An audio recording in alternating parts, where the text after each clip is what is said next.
prenons le plus bel élan dans la paix au peuple ardent. Par le labeur, nous bâtirons un pays plus beau qu'avant.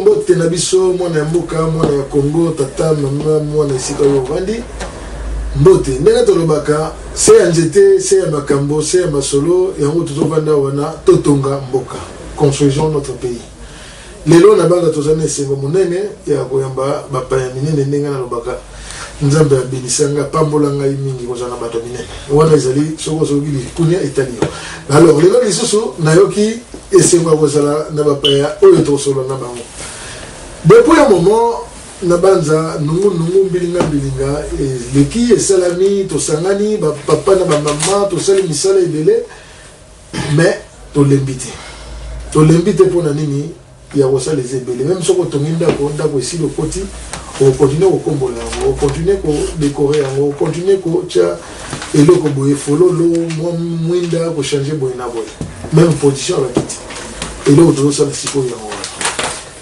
na kati ya bitumba soki lokola tozo koyeba te eloko nini tozosala tozoyeba te banani baza komona mpasi konyokoma banani baza kokende surtout bahéros na biso baza kotika biso mpona cause ya mboka tokoyeba valeur ya bitumba oyo te soki mpe bayeba tikali baza koyeba te kosala mosala mpona kovalorize bakende oyo bazotikala kobetela biso masolo tokoyeba te kombeza nani na banza naloba yango toujours information ezali bilei na biso poteba eloko nini tokosala wapi tokokende alors na poko ya lelo toyambi bamama mibale oyo bazalaka na biso basalaka mpe misala mingi na banza na représente bango te ndenge na misala bango bakose présente ndenge na bomengo na biso ndenge nasalaka toujours alors dans loboko na ngai ya mwasi na lombango tozali na kobesaka ba premier combo mama Victoria ye moka mipesa mama mbote papa bana mboka balotala yo olobi na bango nini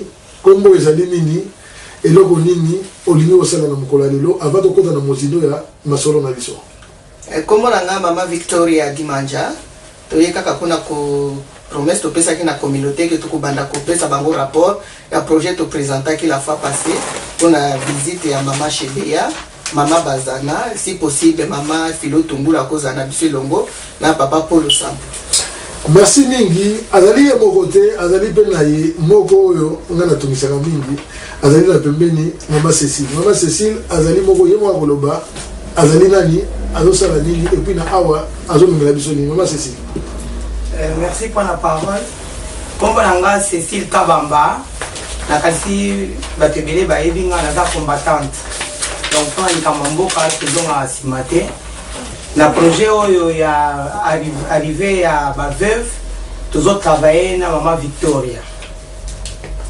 Merci mingi bana mboka na banza boyoki arrivé ya ba veuve ezali baye babungisi mibali na bango mibali wana bakendeki pamba te bakendeki na sima masanga kwiti te kwiti ya masanga te pardon mais bakendeki mpona cause ya Congo na banza na koloba yango bien biso tokomi konyokoma kolekisa babilili na biso mais mikolo mibale misato eleki awa na Hero News na 15h balakisi reportage ya Kivu lisusu oyo mama munene mama kitoko bonzenga mama na biso congolaise baviolaki lisusu na lobi na Hero News baviolaki ye balesi ye nzoto ya mobali na ye bakatikati bayebisi ya eleki na moi mais congolais soki ekomi ya biso moko tolobela yango tokomi na mikakatano alors tokende nano kuna te wana eza makambo mosusu tokosolola yango na bato balenda makasi oyo mibali oyo batelemelaka bino na sambula mais tosolola nani mama bolongi boza koyamba baveuve mbalelekei bozalaki awa na plateau na ndeko na biso du peuple opasteur Chabani opesaki mais sikoyo na mokolo ya lelo évolution nanu esalami ndenge nini par rapport ya badémarche yango par rapport ya organisation eloko na tolingi toyeba yango na évolution nanu esalami ndenge nini évolution isalami papa ndenge tozo continuer ba démarche tozo continuer ko sensibiliser communauté jusque là évolution isoami que ba date est déjà fixée et arrivé na ba date activité mama Cécile a kopesa mais loko toye zongeli susu awa po que tobaki tokobanda kopesa évolution étape nyonso toye na communauté ko pesa rapport yango tomoni que pona kobengisa bato cadre ezali facilité toza na bosenga ya contribution toza na bosenga ya participation ndenge tobaki la fois passée que ezali kambo ya mutu moko te ezali kambo ya biso nyonso ndenge olobi bapapa wana bakufaki babomaki bango mpona ekolo mpona kodéfendre le peuple congolais yango bakutanaki na liwa yango tolingi tolakisa solidarité na baveuve wana bazobundana po ete justice esalema po ti lelo papa soki babomeli yo ndeko mwana mwasi ozomona basase baza ti lelo libre baza koenjoy baza kosepela nakanisi matango wana ekosilaka na vie na yo mobimba te mais soki omoni ke quand même justice esalami okoki kopema lobi likambo te justice esalami yango wana bamama wana bazopema te bazobunda na butu moi mpona kolakisa solidarité ndenge président na biso Eli Etienne Tshisekedi wa Mulumba alobaki tocontinue pression yango toza kozwa bamwa bainitiative mike mpona kotia pression po ete justice esalema na mboka wana na baasasina ya baohero na biso babomaki ebele bazokoma mikolo nyonso oyo bazoyebana te me bao wana kameme bayebani officiellement babomaki bango bato nyonso moki mobimba yebi tolingi tosoutenir bamama wana na komba po ete justice esalema yango toyei kosenga contribution ya communauté congolaise to dépendaka kaka na bamindele te ke bango bafuta billet bango bafuta hotel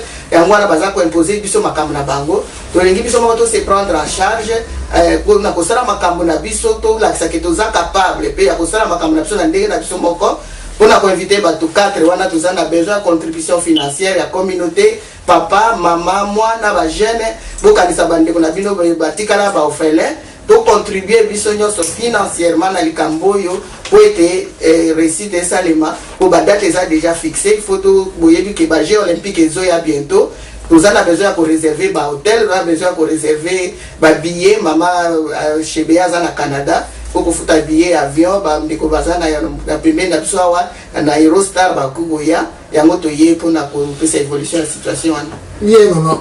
Avant de que nous ne pas maman Cécile, on le dit bien que il faut qu'on continue à mobiliser. Mais bandeko mingi, maman mingi, lobby, bazali wana, bazana banda kume, bazo kabino di société bino maman bino bat botter les mains. Est-ce que force ya mobilisation, force motrice aux élèves nango, les mythes. Bazo tout na mingi, on va le bani ni pona ba. Force les miata mukete papa, ba action ezali belé. Comme par exemple, à samedi passé, moi, la biso jeune, la biso moi, la biso moi si, a invité un journaliste américain à aller à Londres pour la Colombie, Makamba Congo, Mary, vraiment congratulations, na Kambo Sali, nous avons sous vendredi un journaliste américain, on a Kiev. Donc, l'activité belé toujours ça là, na pour l'indicate que l'ubaluba tout ça, maman, toujours continuer, réunion, pression par-ci par-là, tout quitter. Un projet mondial yango toye pour na koyeb sa communauté ya ko inviter ba faire. Merci. Alors pour la toza na ngonga mingi te tozo kabolanda mundambu pour na yonde ko so lingi ba mama bazo ngaka toujours yo yebi les beaux gestes les gestes parfaits ba papa ngo mazali bino mo boyebi papa Théo bazali maman di manja bazali oyo yo yebi ko zara na ye solo la na ye akoyebi so qu'est-ce qu'il faut faire. Alors maman Cécile sikoyo ma solo yango balobi yo mutu ozana programme ngo ezandenge. Bon, programme d'activité Ezali Boye. Arrivé à délégation Ezali le 23 juin 2012. Meeting na parlement Ezali entre les 25, le 26 ou le 27. Parlement moutako fixé biso date pour ça biso 3 jours wana. Il y a seulement Cécile, yo mutu balobi ozali na programme ya d'activité wala nyonso ndenge nini ko salema olobi bon.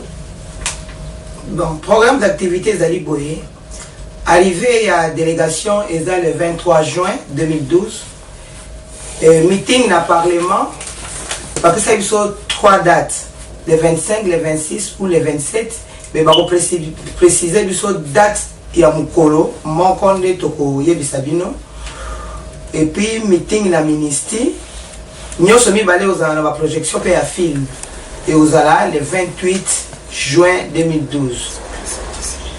Pour la bataille à province Milton Keynes, date n'a lieu de couper Sabino Ango après, puisque tout ça tient dans une date fixée.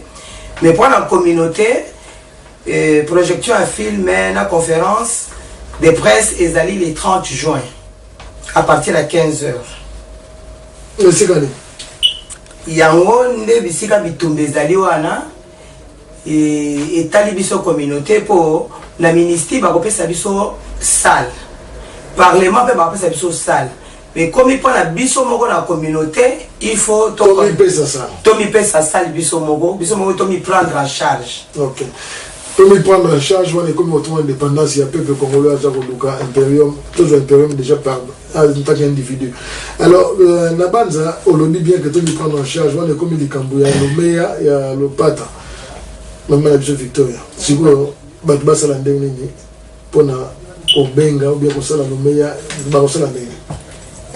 To yena compte ya organisation tout ça la na anglais ba binga ngo liberation na français libération tezana numéro na sort code account number papa ko chango batu bakolanda ona muto akozana accès na internet okiko contribuer directement na internet ucheka kakombo ya organisation na kombo ya banque okochamba la moko mais pona bandeko bazali na accès na internet te tozali toyokana kinenge tosangana na ba mama na ba papa ba topesani ba idée que tozana tukaboli na nenge bato ya nord a côté na na North London tozana mama Cécile Kabamba o baza disponible pona ko pesa abo benga ye mama za disponible pe pona koya bisika nyonso bozwami tokozala na ba carnet de reçu oyo ko pesi mbongo mama ko pesa yo reçu na yo on a transparence dans la communauté na biso et puis numéro ya maman Cécile Kabamba izali 074 et kolika na pe na écran 074 054 94 538 on a bandeko ya sud tozana maman Charlotte Bongumba ino proyebi maman na biso combattante na maman Blandine azakuna na Croydon bandeko ya sud maman Charlotte boko benga ye na 079 57 93 71 46. Maman Blandine boko benga ye na 079 49 70 37 59. Pona bandeko ya sud kwa mama baza disponible bakoya bisika nyonso bozwami na baresi bakopesa bino so bozana accès à internet te pona ko contribuer directement na compte wana. Pona bandeko ya east na est awa tozana mama Germaine Odia tozana mama Brigitte Kosango bango pe baza disponible pona koya pour collecter oyo bozanango mama Germaine Odia boki ko contacter na 079 56 49 44 37. Mama Brigitte boko benga ye na 074 05 62 95 35. Pona ko contribuer ezaka pona ba mama te ba papa pe tozana bosenga na soutien na bino na kopesa biso loboko soki oza disponible olingi pozo carnet pona ko collecter scanner suzwami oko benga ngai mama Victoria na 079 49 77 60 88 oko memela yo carnet oyo kokipe ko banda ko collecter pona ikambo ya projet na biso oyo bandeko ya province oyo amoni ki azape disponible a collecter na province yo azali pour bandeko msuba koza na accès à internet te okobenga ngai pe topesani ba détail ndenge nini okiko collecter na place nyonso bozwani.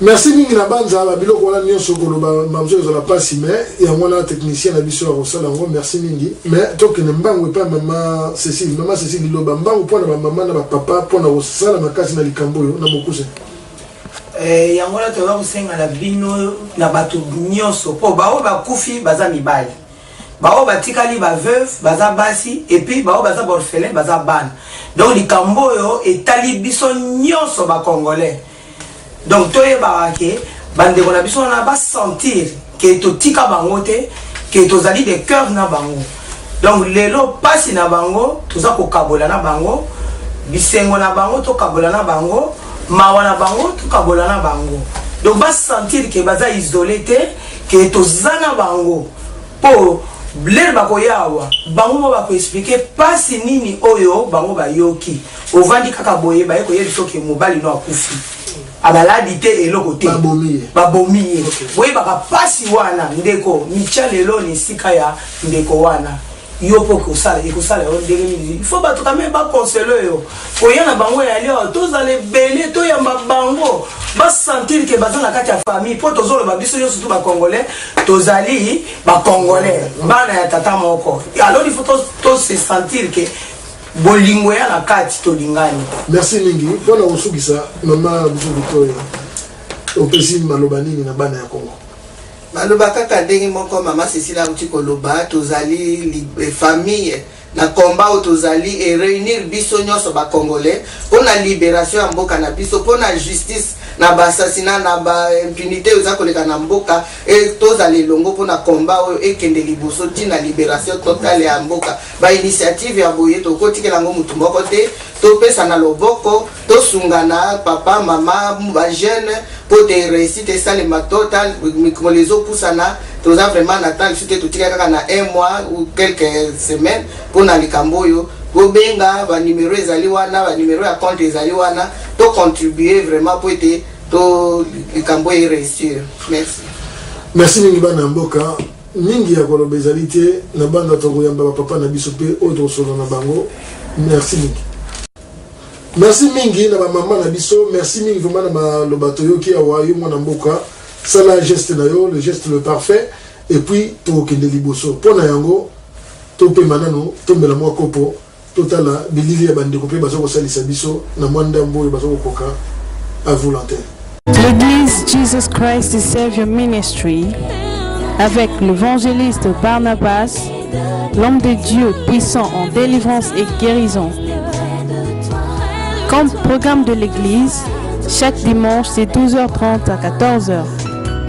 Chaque mardi de 19h30 à 21h et chaque jeudi de 19h30 à 21h. Adresse One Love Center au numéro 1 Bishop Avenue off Plouchot Road, Leicester, London E13 ORB. The nearest station is Upton Park. Bus 238 104 58 330 325. Contact 075 350 064 21. Comme email adresse Jesus the Savior Ministry @live.co.uk.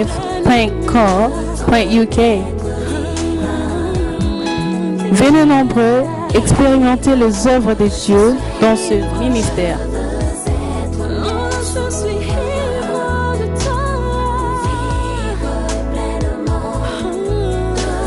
Merci la technique, merci la biso aujourd'hui la plateau la biso mais tu as mis mon père mususu oh mon père aussi mon message na yé tantôt on le bailler les sous mais aïe au salami aïe lobby imperium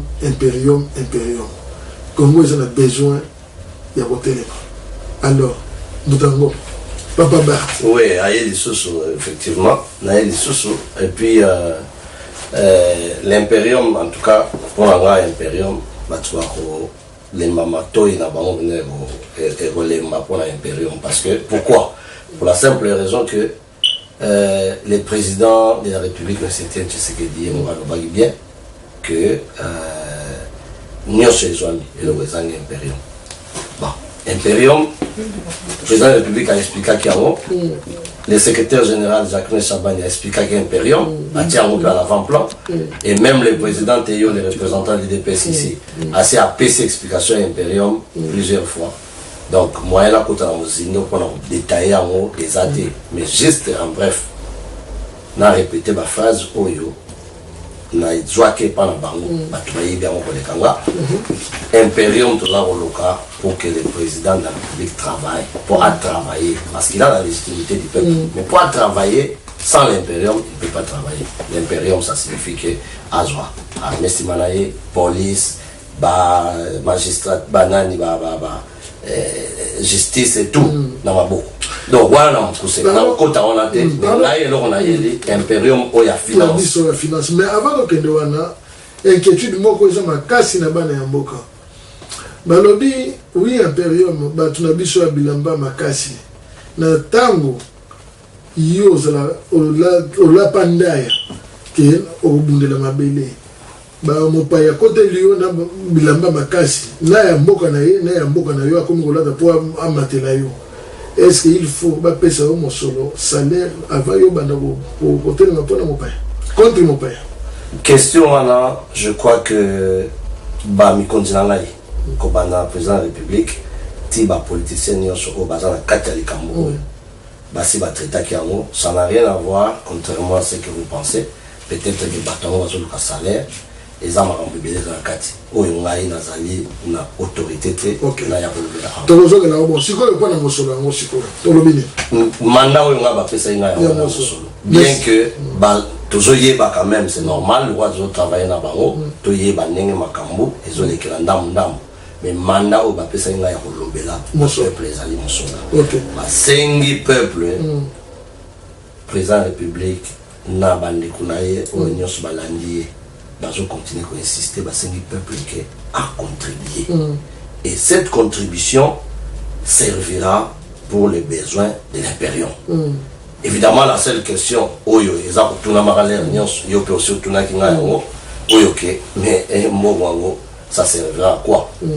Mais avant de venir nous wana mbo ngo servir na nini to zongela ngo yo kanga ngona mais balobi mokilo ba dongolo miso ba yebi pona ni to zo luka yango tozo tia ngo na banzela na bango ba okanga yango te ba ko boto yango te bon oyo ye ayebi ke ayebi pona ni to zo luka yango wana ye muto ayebi ye mutakanisi na nena mais nulle part ni le président de la République ni ses représentants dans le monde tina Angleterre awa nazalaka na président teyo ni bato yo ba pesa nga mandat ba docteur Sek mon côté assez habilement aya ko déclarer que tozo luka mbongo pona makambo oyo yo ozo kanisa oyo soki bango bakanisi yango ça c'est le problème mais ce qui est certain c'est que je pense que le docteur Sedosek avait répondu à cette question pour dire que en tout cas les précautions sont prises pour que et l'autre toujours ça là et ça là n'a problème mon côté puisqu'ils ont un problème mon côté. Ok d'accord au moins on a déjà garanti voilà la base va yo kiyo ba précaution est allée prise pour que mon wana ou il ressent la misala ya propre hein et ça a un problème nulle part à wana poto ton a Congo. Ok si ko dozonge la si ko mutuna na biso ouais oyo tozala kina mutuna wapi oyo tozala na oni ah mon to ça na oni ni ezaka le roi tozongi susuna aussi on peut déjà question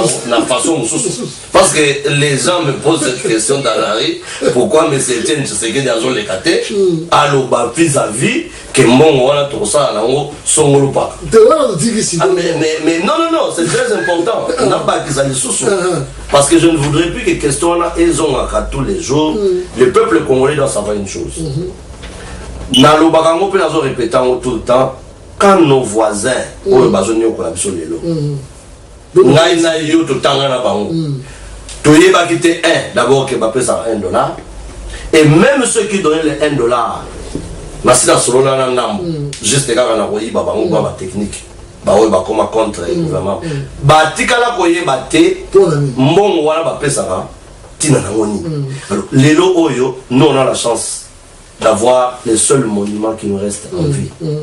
Le président Etienne Tshisekedi. Le seul monument qui est là. Mais pour le moment, le monument en vie, les alliés Papa Wana. Le roi toujours la chance, c'est la Papa Wana qui a gagné des élections à plus de 68%. C'est rare dans le monde. Alors, le roi toujours la Papa Wana, ça m'étonnerait pour appeler sa pauvre délivre. Il y a bien un pauvre. Oui, pourquoi on a bien un pauvre? Parce que on a pas tout à délivrer, voilà. Na balabala ko soko bimi pas délivre. Soko balu ki bo pas délivre. Na bana route na McDonald's. Tant que je peux ça délivre na yo. Au ligne mais c'est Etienne Tshisekedi le président de la République ayebisa yo. Délivre wana a ça na oni. Non, nous devons arrêter ça. Il faut tout à stopper. Ça vraiment j'insiste que mutu oyo a posé la question wana aza suspect. Aux alliés de la président de la République. Parce que nous y a président de la République.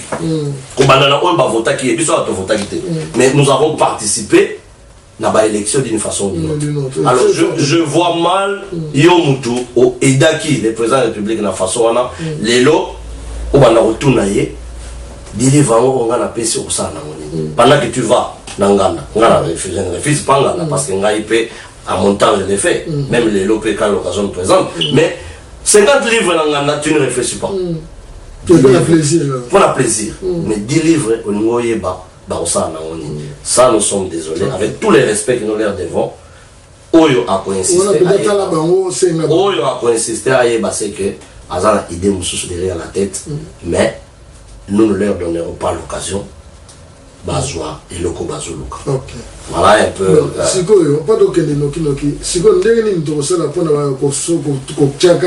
Merci beaucoup. C'est ça en fait. C'est plus pour ça. Mais succinctement je vais le dire. Il y a le bosso. Au côté de la website des autres défilés www.fscd la fois passée ça qui est ça qui c'est na S fscd rdc.org. Faut voir comment on l'a. Alors, ce qui nous a côté dans le website, des préférences que bêta on a Google, bêta on a ligne à recherche dans les colons. Voilà, il peut facilement. Parce que mine bazo j'aurai problème parce que bazo bêta on a Google. Ce qui est bimi au moment la place faire un don. Ce qu'on clique faire un don et qu'on a sur ma pays. Ce qui pays d'ailleurs est allé Europe, pardon, ma continent. Yo kene na Europe. Biso toza a kene na Europe. Mais ba tumuso bazo na ngana mikili mususu ba yeba continent ni bazali. Wana o cliquer na Europe, mbala moko ebimiseli yo soit au futa la carte na yo bancaire, soit alors et koyebisa yo sur le Western Union comment au salela, sur le peu au ligne mandat postal comment tu peux faire. Wana na bateau bazana accès na internet. Sikoyo, effectivement, je sais que tu vas me poser la question, mais je réponds directement. Bongo Oyo, Azana accès à Internet. Voilà. Je donne un exemple. Il y a Batebele aussi, Babenina Ponango, le maman Angélique Nassuite. C'est une vieille maman, il y a congolaise, il y a plus ou moins 70 ans, 78 ans ou plus. A Bengadinga, Papa Ngoma, Naï Naïbi Internet. Na Kendegi, je payais mon transport, à juste 100 livres. Merci maman Angélique. Maman Angélique, bon le à part hier, baton souper bazoya na bureau, toujours ça na bango et zokote. Mais bah oyo ba okokate ba se déplacer ou bien bah il y a des gens qui se portent garant volontaires pour ba kende de porte en porte. Mais bazoa combo exactement, il faut bazoa permission nano avant ya kosala yango. Comme déjà ndeko André na Watford. De quand on a Watford, à Beningaï déjà 600 livres c'est à tiens na compte naïe. Il y a internet, na compte naïe André. Donc on négo va présenter papa André na Watford 600 livres, vous voyez à tiens na compte. Liste la bino à Pessinga yango. Moi je garde. Alors même chose, bon maman Mimi na maman Lili. Si babani action na Kandem. Vous voyez ça ngaï évolution pour semer notre bénalité, mais ceux qui bon bango, n'hésitez pas. Bala kaye na bango, bazo joie. Chaque semaine, 5 livres, 10 livres, porte par porte. Alors, donc, on s'organise comme ça. Toi, par exemple, bisous na Islim Tonawa, maman na papa bazaliawa, tous na bureau na bisous na ou agence na ou bisous avec comment voit ce kangana. Bande na bisous papa monga na papa Issa bazalaka na technicien, est-ce que la cause appelle responsabilité à Congo là sur qui papa zangi soko seninga ina pesa carnet. Hein, je te fais confiance et je leur fais confiance bateau tani. Et ça c'est un problème. Chaque semaine, au l'équipe, la vérifié. Quand nous on s'est fait confiance parce que Congolais Oyo à côté de l'Iamon et à Congolais Bazali. Mais la période Bazali très rare, ça je peux te rassurer.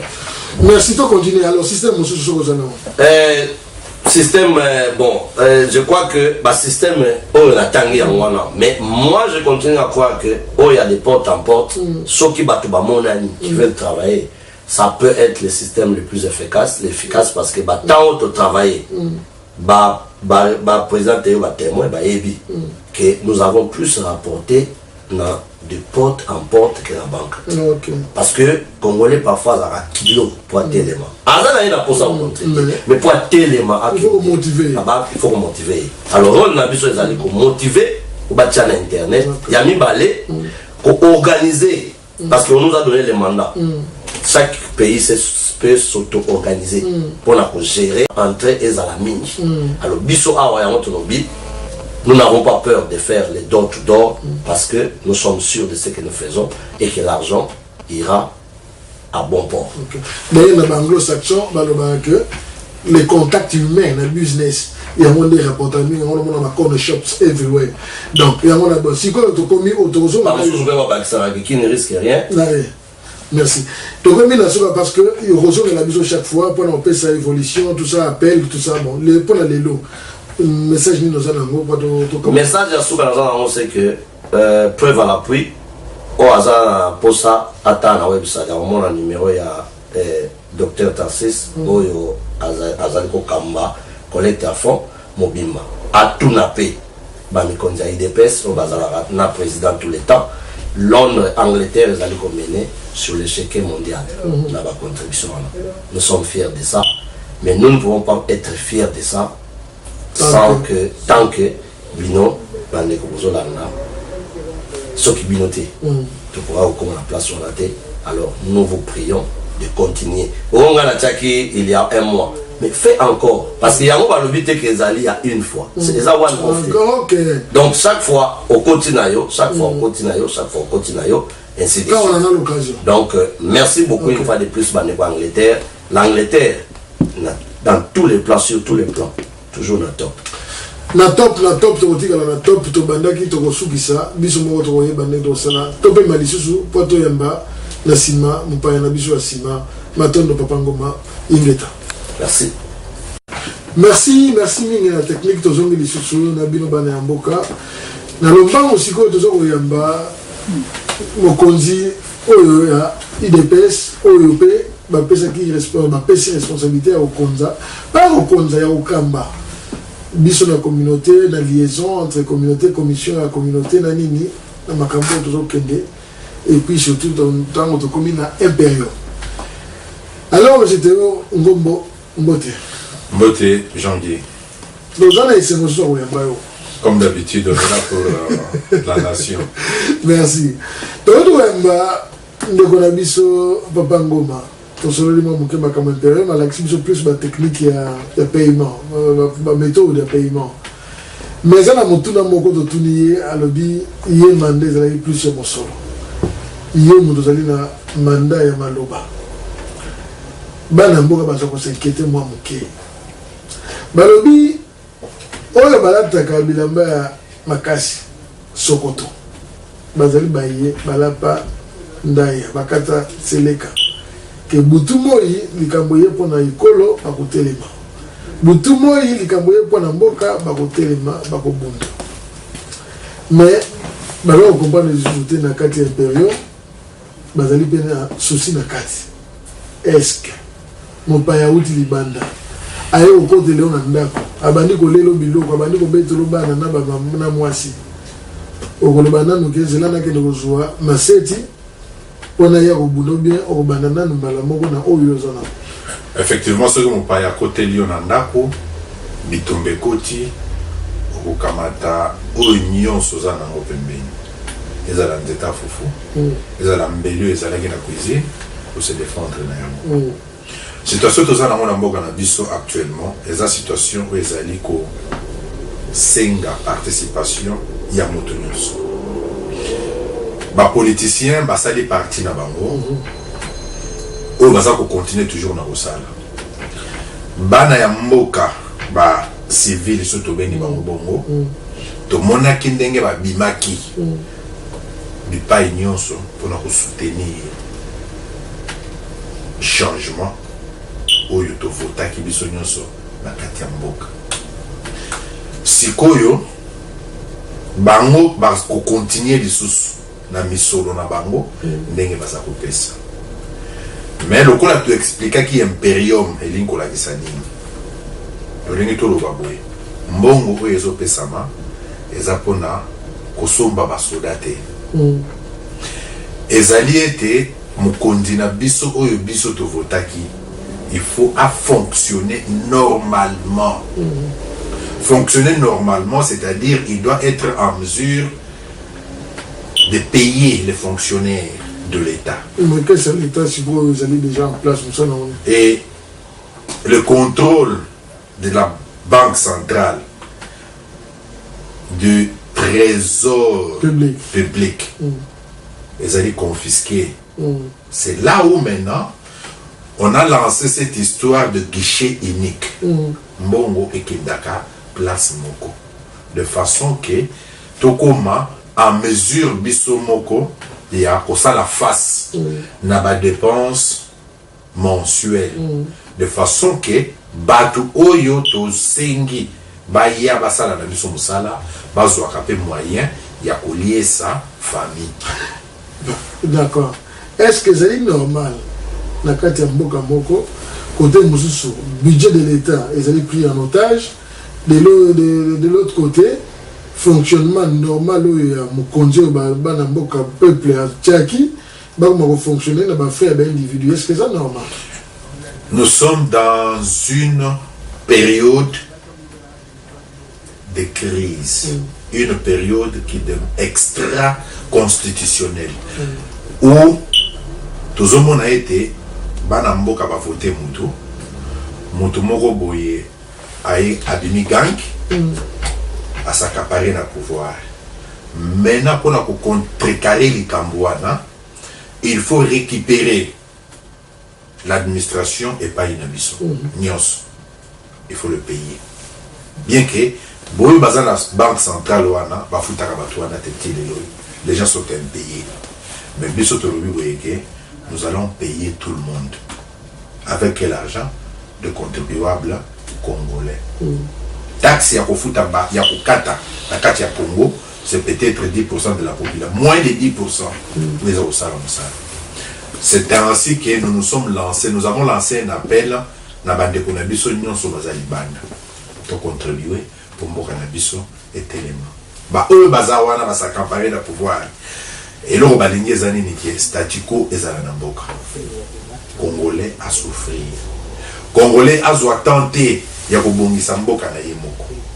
Oui, c'est une période de sacrifice, là où tout Congolais demandait de faire des sacrifices supérieurs par rapport à où il y a temps normal, il y a Mboka.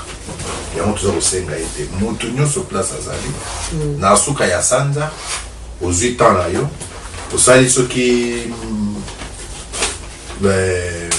standing order na yo na banque de façon que virement ça na chaque mois mbongo za kokete automata ko tourner pour ça les banda koleka malamu no standing order na direct debit ou après ça les mieux à faire parce que ils ont beaucoup c'est na banza que ceux qui mutu à ça les standing order les ali chaque mois et banda kokete les ali mieux.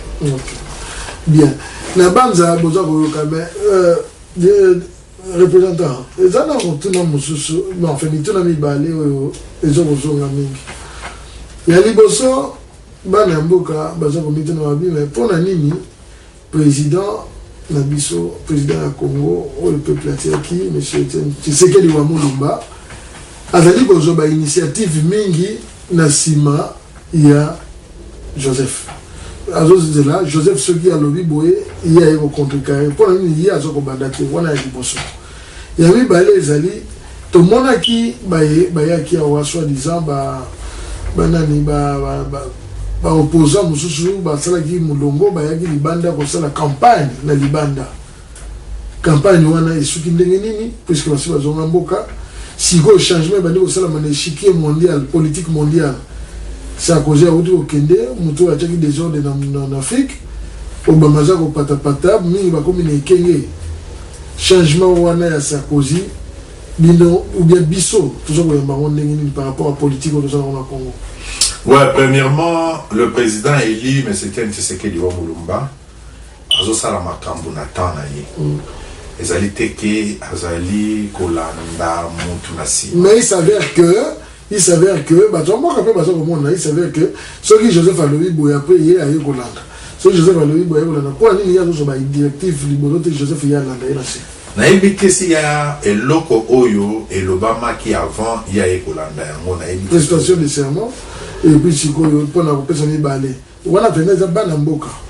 Parce que c'est aussi occasion ya ndenge kolobaki que boko organiser bisoto ya biso nyoso na bino elongo na bana mboka do solo la na mboka mboka na toto mboka directement. Oui, je dois premièrement m'excuser dans l'Ikamouana parce que c'est fait que nous sommes tous en amour.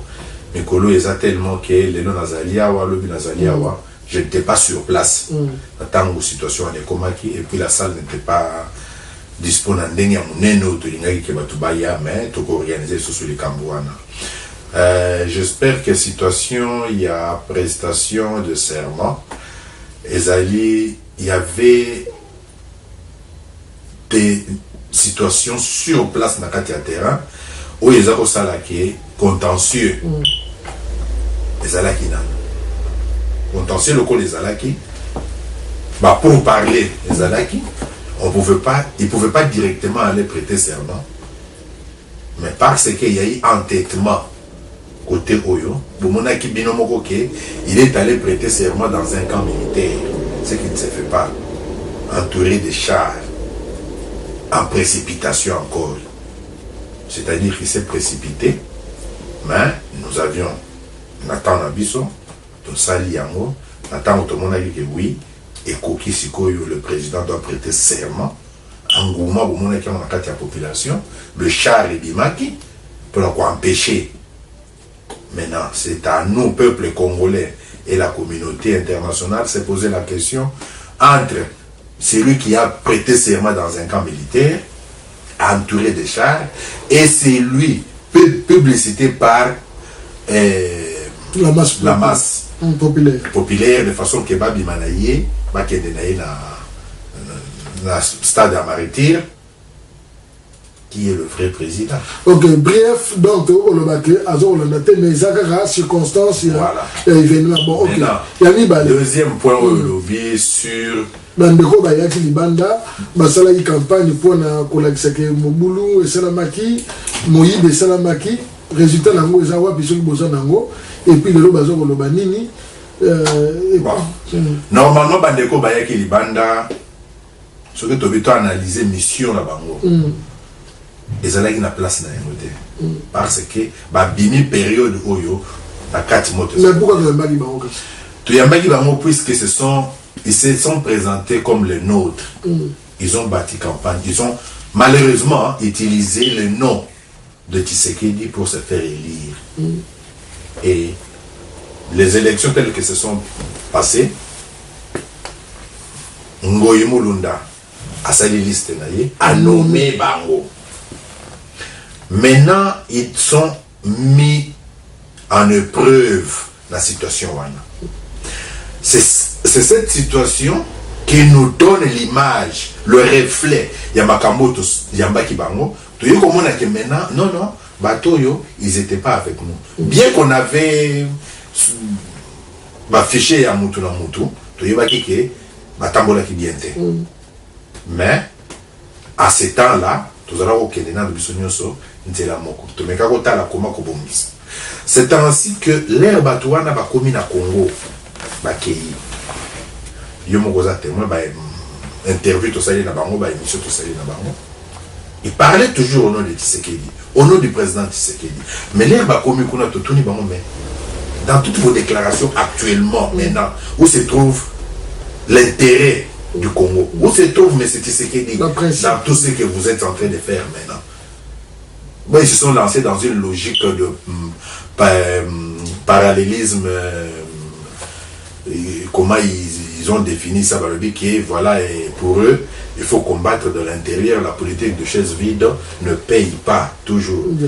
Pardon, juste une question à Katiwana, parce que Baloba qui bien que reconnaîtra qui bien que le gouvernement va payer, il va occuper, il va miyibi, il va critiquer, il va jamais se mêler dans aussi quoi va se mêler dans les conséquences des années. J'espère bien encore rappeler yo. Nous étions dans la salle de Holloway pendant qu'ils étaient venus. Ils me posé une question. Moi, j'ai modéré. Ils me posé une question. La question a été adressée directement à Jean-Claude Vouemba. Et il n'a pas bien répondu à la question. Je l'ai récupéré pour le signifier encore que non. La question ne faisait pas allusion à ça, mais question est le baki. La question était trop claire que voilà. Si vous osez aller vous prostituez na parlement wana makolo na bino na libanda et ya kali société puisque ça serait une haute trahison. Ça s'enflammaki. À s'enflammaki. Il est parti nous dire les histoires de Riavari, les acquis, les autres éléments dégoûtés. Ce qui nous manque maintenant, c'est savoir l'essentiel. Est-ce que l'essentiel est de siéger dans le Parlement ou l'essentiel est de nous remettre en droit? Ok. C'est vrai, tu as dit la légalité, tu as dit nini, parce qu'il faut que tu éclaircisses Banamboka. Si le plan B, ils allaient en vigueur, ils allaient en étude ou bien ils allaient nulle part. Le plan B est là, puisqu'il y a un contentieux jusqu'à ce jour. Le président élu, il est là. Il n'a pas félicité l'autre. Il a eu des pressions où il y a eu de partout. Vous vous souvenez que Babenga qui est ambassadeur Nyonso, il y a autant Bavandi, Basali pression, qui est Anima. Lui, il a dit non, j'ai gagné les élections. C'est l'autre qui doit me féliciter. Il doit me féliciter. Okay. Donc jusqu'à ce jour, partout dans le monde entier, dès qu'il y a élection, pour que l'autre se retrouve, se réjouit de la victoire naïe, son opposant directement. Ok. Bien, atoliki to bando kene na mwa suka na biso. Tozonga na no pana biso awa. Bitumba yango ekendaki. Tokomi kozwa susu mwa lola kapwa to yebisa na mboka. Soki ezali na message moko direct par rapport ya ndenge to bandaki ndenge to salaki na sikoyo. Na mukuse webisa bango. Na mukuse na koyebisa bana mboka malamu boye ete situation lutte otoza nango. Ezali lutte moko oyo ezali tellement moulaï et que ezo kosenga participation ya mutu nyonso to. To bandaki yango pour nous autres c'est depuis 82 tozo continuer nango ti lelo. Lelo oyo la victoire to se obtenir yango. Ce qui nous reste ezali que ba tant otozo kende muke pour na to bongisa likambo yango to kende nango na suka. To baisser bras te. Je vais vous dire une chose.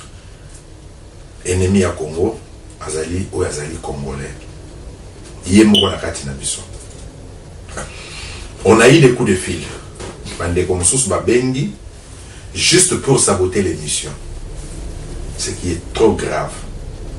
Babengi la émission de kaki j'ai dit passé. Vous avez dû remarquer que Katana qui na katikati. Durant ce temps, on a eu à se parler. Na Colochène de façon que Makambunyo se zala clair. Bandeko ba bengi balobi ete voilà makamba toza koloba eza makambo moko ya mabe baza ko finga baza ko. Mes chers amis compatriotes congolais, ça nous amène nulle part.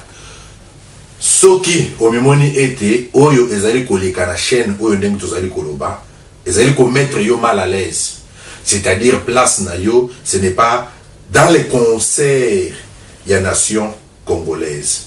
Place na yo, eza ailleurs, les bandes. Yo mokoye ba koza kolabo. Tant aux téléphone na yo, au bengi, au lobi ke émission ezoleka, eza ya mabe. Dans le souci que bana mboka bazo susu, message côté za kolekela te. Yeba ke yo moko sali musala ya ki kolabo. Alors tozo senga na mona Congo nyonso azala vigilant. Totie instrument oyo pona Congo, eza pona IDPCT, eza pona biso moko kaka awate, Congolais nyonso azana likambo na ye abengi allié akoleka message ele kaka. Yeah, message là justement parce que tout le monde dit impérium il y a monde de ça qui Congolais azua auto indépendance na ye. Biso mo to que impérium mais mais tolingi tosala eloko moko tozala pe na eloko moko oyo ya biso même en tant que individu totia makasi na mayele na maboko na biso esika moko yo ba nominé au parmi comme membre de la commission oyo provisoire et transitoire pour la vente na achat ba action na nini idée on a zomona ngonde nini soki za na message oyo oyo kosala ya mobilisation d'avance na bana ya mboka que notre thème action na biso esika moko et que to somba nani EPG na biso to sani no leto senga ka ko senga yo mona onde. Bon, idée nyonso oyo kosala ke communauté na biso et poussane kende liboso ezali toujours la bienvenue et que ceux qui sont bien encadrés, bien étudiés, de façon que tout le monde a makambouté que chaîne ezali à individu, mais ezali supporté par ba contribuable dans la communauté. Business, sur les business il y a moto, ezali le mususu. Ils ont la communauté. Mais où ils ont servir, ce qu'ils ont que oui, ngai lelo na yé na lobi que bon, Jean-Guy, na monique au salaire logoboy et que je veux être actionnaire là-dedans. C'est-à-dire dans Kozala na droit, il y a œil, il y a regard, na kache logo. Na profit, voilà. Et c'est le hôtel qui est dans le Congo. Quand on bango va contribuer et logo ba yebi makolote, ba yebi mutute, ba yebi te que mbongo ko ta kuneza combien au foot à nini non. Soki ezali que oui et salemi oyo alingi akoma actionnaire na kati. Et c'est le comme sous. Wana eza bana ko ba supporter. Ouais, il comme actionnaire, il est libre à kende à comme actionnaire. Merci. Donc comme la moi sur pour na poko na biso les l'autre ozonga lisusu mais un petit mot ya pourquoi pour na bana ko na mukuse kaka. Tolobi boye ke situation ndenge ezali sikoyo awa tozali na période ya campagne pour na ko lever ba fonds de façon que to banda musala na Congo. Bande wazo benga mo imperium. Bon, comme eza kombo binu nyonso bozokende na yango, yango eza lokola slogan na biso tozokende na yango, tozotika yango kende ndenge wana. Mais ali fond ya fonctionnement ya gouvernement na biso oyo ekobima. Ezali te que juste pour l'imperium. Place congolais nyonso zali. Naza sûr que Monsieur Ngoma lekaki liboso awa aitalaki koma azosala mosala. Confiance ezali tokende nango liboso tobosana totika de côté ba rumeur ba nungu oya pamba bato za kobimisa po lisolo oyo ekende liboso te. Tout ça l'effort biso nyonso tout ça bisa mbongo na biso tout ça la confiance na bato bazali wana oyo président na biso élu a PCP bango confiance de façon que tokende liboso tolandaka chaque jeudi ndenge toza koloba émission oyo totonga mboka ezali ya yo ezali ya ngai lelo tozala journaliste awa ayambi biso lobi pe mususu akoyamba biso tokokende liboso ezali eloko ya bana mboka nyonso tokoprofite koyebisa na bandeko nyonso ya Londres ke section ya Londres oyo ezali dirigé par Marcel Lukusa baza na réunion na bango extraordinaire samedi oyo na le 12 na Selby Center. Toko profiter et que bandeko mingi ba ye pour ba bebisa komba. Dans tambola na komba IDPS. Tout ça l'attention. L'IDPS en Grande-Bretagne, il y a un seul représentant, ngam no solo na bino, il y a mon adjoint Nduki Mesha. À part bango tozana section awa Londres moko oye yebani na ba autorité nyos na mboka te awa ezali dirigé na président Marcel Lukusa, vice-président Etienne Tambwe. Mutu nyonso akobengisa yo congolais pour na kombo ya IDPS soko ke ikuna yeba que c'est une affaire privée, une association ya bato bazo sangana pour na ko détruire les combats oyo effort ya combat oyo tozo sala awa na Grande-Bretagne. Tokutana ke na convention démocratique, tout a été fait, to solo la kikuna contre rendu ekobima bande ko bokomona yango. En tout cas, merci mingi ingeta na bino banso. Ingeta na bino banso bana mboka mingi ko lobeza lisusu te na banda tolandi poko lelo ba lobi mingi batunaki. Qu'est-ce que si quand on les a pour na IDPS to lobi te ezali ya biso nyonso. Tendance nyonso tant que tozali na idéologie moko pour na mboka. To ya to solo la sokoza na makanisi obengi soit na bango soit na biso na bureau na biso na yoka Congo Voice na adresse aux leka soit na téléphone na biso nyonso oye to sololi to tala ndenge to bongisa yango. Merci mingi na bandeko nyonso yo balandi biso. Merci na bino bat bozali mais to bosana te ndenge représentant lobiawa to lancer appel na bino au monique au niveau somba action, n'hésitez pas. Benga biso, benga mes représentants, benga mutapembeni ba certificat kozala pour atokoma auto indépendant na média to boyiba finaka biso wa bouton. Et ça défi to lancer, défi wana to la terreau, to télévision yango. Bokolanda message mbala sima, matondo. Merci.